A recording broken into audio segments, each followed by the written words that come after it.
के रहेगा तो एक बार फिर हम लोग अगले साल इससे भी बड़ा भव्य कार्यक्रम का आयोजन करें।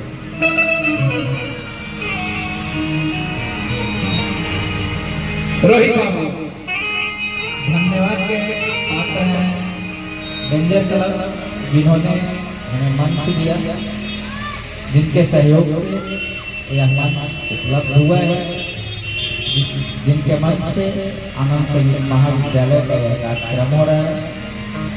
हम आनंद संगीत महाविद्यालय की ओर से डेंजर क्लब को बहुत बहुत धन्यवाद देते हैं। आपका बहुत सहयोग रहा। धन्यवाद।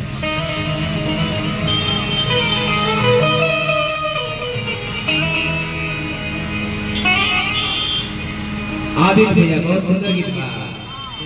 उगी है सूरज वाला नैयो ना डोले, उगी है सूरज वाला अरे नैयो ना डोले, कोयलिया कोयलिया बोले हो गई रे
नहीं